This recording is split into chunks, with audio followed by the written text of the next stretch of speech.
Այսօր դատարանը քննելու է Սամվել Կարապետյանի կալանքը երկարաձգելու դատախազության միջնորդությունը։ Ազգային բարերարի փաստաբանական խումբը հայտարարել է, որ այս միջնորդությունը նախորդների պես ապօրինի է։ Սամվել Կարապետյանի ընտանիքն ու աջակիցները երեկոյան 6-ին հավաքվելու են Թբիլիսյան խճուղի 3 կոտորակ 9 հասցեում գտնվող հակակոռուպցիոն դատարանի բակում։ Կարապետյանի փաստաբանները ուշադրություն են հրավիրել այն փաստի վրա, որ դատախազությունը դատարան միջնորդություն ուղարկել է դեռ հոկտեմբերի 11-ին եւ դատարանից տևական ժամանակ է պահանջվել մեջբերում մակագրման թեկնածու դատավոր գտնելու համար։ Միջնորդությունը քննելու է Վահե Դոլմազյանը։ Մեղադրողները դիրքորոշում են արտահայտել։ Դատավորը, որին մակագրվել է այս ակնհայտ անհիմն միջնորդությունը, հանրությանը հայտնի է բացառապես իշխանահաճո որոշումներ կայացնող դատավոր։ Առավել ուշագրավ է այն, որ դատավորը ստանալով նյութերը արդեն իսկ էական խախտում է թույլ տվել 24 ժամից պակաս ժամկետում նիստ նշանակելով։ Իդեպ հրատապության հարց այս դեպքում առհասարակ բացակայում է, քանի որ կալանքի ժամկետը լրանում է հոկտեմբերի 18-ին։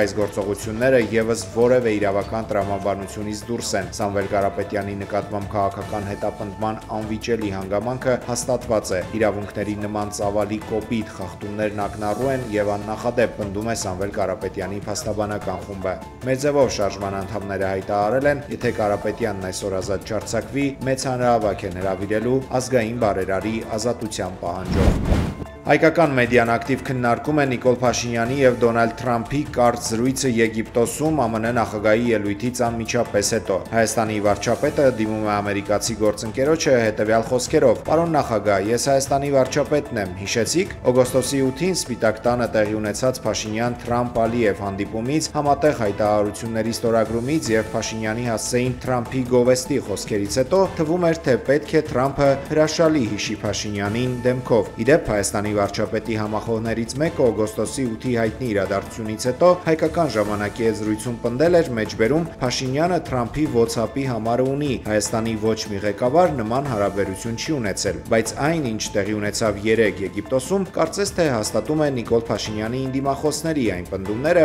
որ Թրամփը այնքան էլ լավ չի պատկերացնում, թե որտեղ է քարտեզի վրա Հայաստանը իր բոլոր հետևանքներով։ Thank you very much. Պարոն նախագահ, ես Հայաստանի վարչապետն եմ, հիշեցիք, շնորհակալություն ձեզ, Աստված պահապան ձեզ։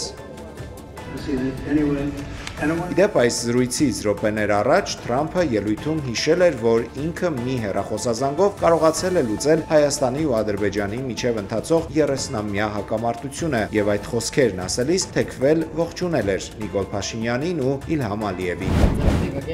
Եգիպտոսի խաղաղության գագաթնաժողովի կուլիսներից եւս մեկ դրվագ չի վրիպել այս անգամ արտասահմանցի լրագրողների աչքից։ Իտալիայի վարչապետ Ջորջա Մելոնին Թուրքիայի նախագահը խոստացել է այնպես անել, որ նա թողնի ծխել է։ Ամեն ինչ լավ է։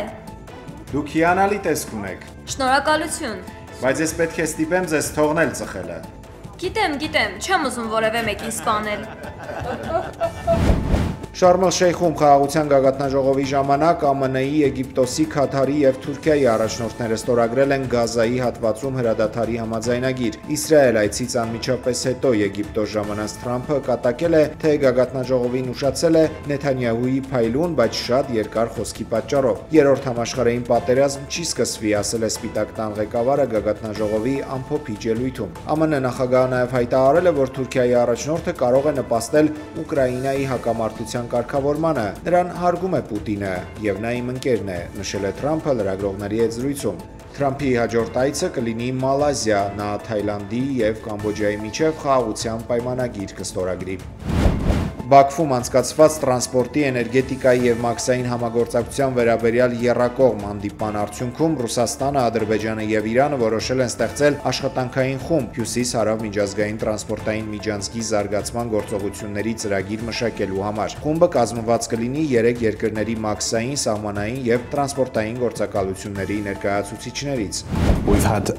Մեծ Բրիտանիան չեղարկել է Հայաստանին ու Ադրբեջանին զենք վաճառելն արգելող որոշումը, որն ընդունել մեկնել էր 33 տարի առաջ 1992 թվականին։ Այս մասին հայտարարել է Միացյալ Թագավորության Եվրոպայի հարցերով պետնախարար Սթիվեն Դաունթին։ Լեռնային Ղարաբաղի տարածքում մարտական գործողություններին մասնակցող ուժերին զենքի եւ զինամթերքի մատակարարումների սահմանափակումները ըստ Դաունթիի կորցրել են իրենց արդիականությունը, հաշվի առնելով տարածաշրջանում տեղի ունեցած արմատական փոփոխությունները։ Բրիտանացի պաշտոնյայի խոսքով այս քայլն աջակցություն է տարածաշրջանի երկրների համար ինքնիշխանության եւ տարածքային ամբողջականության պաշտպանության ջանքերին, այդ թվում այլ պետություններից եւ ոչ պետական գործիչների կողմից եկող ավանդական եւ հիբրիդային սպառնալիքներին ի պատասխան։ Փարաքարի համայնքապետի սպանության համար մեղադրվող Նարեկ Օհանյանի փաստաբանը հայտնել է, որ իր պաշտպանյալը հարձակվել է եւ հերքել, թե Նուբարաշեն քրեակատարողական հիմնարկում իր նկատմամբ բռնություն են գործադրել։ Փաստաբան Վահան Հովհաննիսյանը նաեւ հայտնել է, որ Օհանյանը չի պահվում մենախցում եւ որ քրեակատարողականի աշխատակիցները կատարել ու կատարում են իրենց պարտականությունները պատշաճ։ Մամուլում 3 էին տեղեկություններ հայտնվել, որ Օհանյանին ընդհանուր խցում բռնության են ենթարկել ու նրան նորից վերադարձրել են մենախուց։ Այդ տեղեկությունը քրեակատարողական ծառայությունը չէր մեկնաբանել։